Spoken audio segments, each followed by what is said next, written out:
Capitol Hill is buzzing with rumors of President Donald Trump planning to invoke a centuries-old law called the Insurrection Act and impose a martial law type order. And that could happen as early as the 20th of April.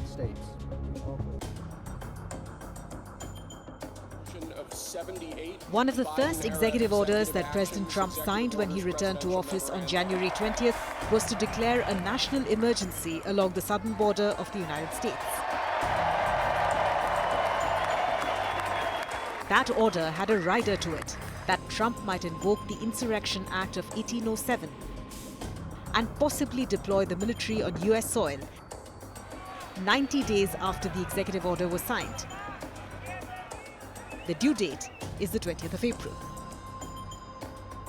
2 days after Trump's executive order, the Department of Defense announced that it will be sending 1,500 active duty service members to the southern border, along with additional air and intelligence assets to assist other federal agencies and branches of service that are working to enforce border security.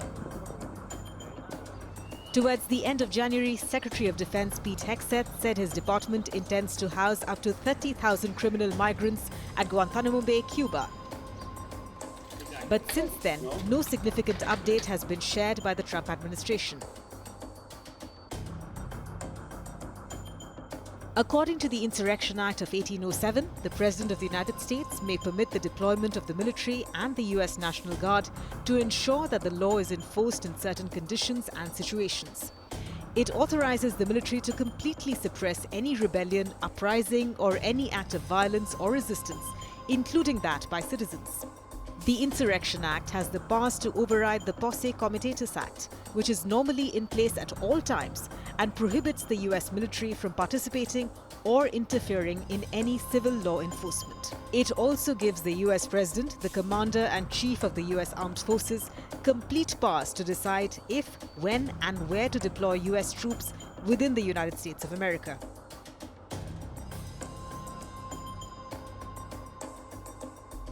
The Insurrection Act is different from a martial law. While a martial law gives complete control of administration and running of the state's affairs to the Chief of Defense Staff or the Army Chief, the Insurrection Act keeps the powers of the state and administration with the US President, who selectively uses military powers to enforce law and order.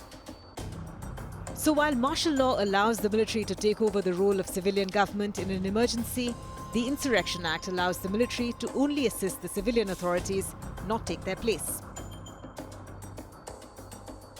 In the United States, martial law can be declared by proclamation of the president or a state governor.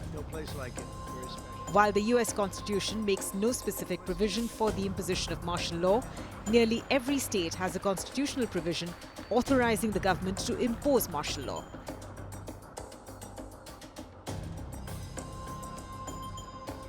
Trump has alluded several times that he might deploy the military inside the country.